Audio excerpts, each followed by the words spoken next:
Hello, my name is Jennifer Rickerby, and I'm a doctoral nursing practice student at George Mason University. Welcome to the Culturally Competent Care Education and Training Module Series.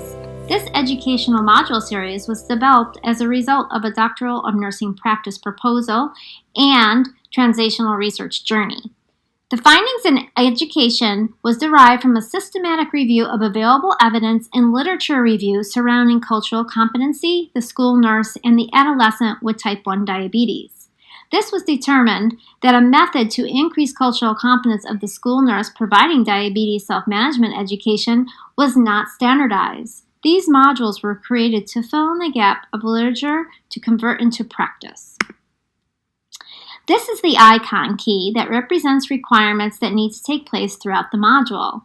The head of the cogwheel represents critical thinking exercises that can deepen the learning experience. The hammer represents tasks or actions that must be completed. The movie screen represents a video to be reviewed. The eye represents areas or websites to go to for additional information if it is needed. For instance, you may need clarification on a particular topic or may want to research it further. This is the overview of the modules and training series. We will begin with the cultural competency self-assessment. We'll then learn about understanding terms that are involved with cultural competency. We'll then learn about cultural differences in health. We'll move on to viewing a video about incorporating cultural competence interactions with families and patients. Then we will move on to an interdisciplinary approach to cultural competency, and we will end with cultural differences in diabetes care. Following that, I'm going to ask that you fill in a knowledge check for me, as well as a survey of modules that will help me to get feedback and information on how effective this training has been for you. Cultural self-assessment tools are designed to explore your personal competence level and to bring to the forefront of your brain when approaching this education. Its purpose is to help you to consider your skills, knowledge, and awareness of yourself in interactions with others. It is the goal to assist you to recognize what you can do to become more culturally competent, which will increase your ability and success when working with diverse populations. I'd like to make mention of personal bias. Everyone has personal bias or things that they have learned in their experiences.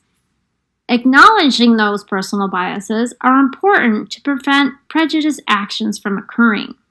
Prejudice occurs when personal bias is deployed and held against another person.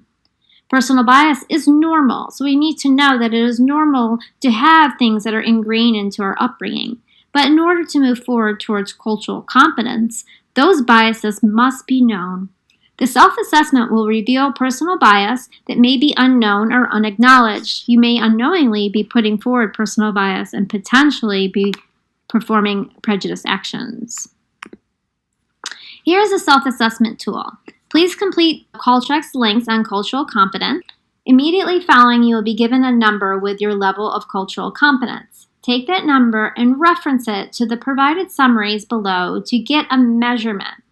There are ideas for additional actions to be taken if you need more supplementation before starting the process. Cultural self-assessment is an essential component to uncovering your personal values, beliefs, and culture, which may influence your cultural competence.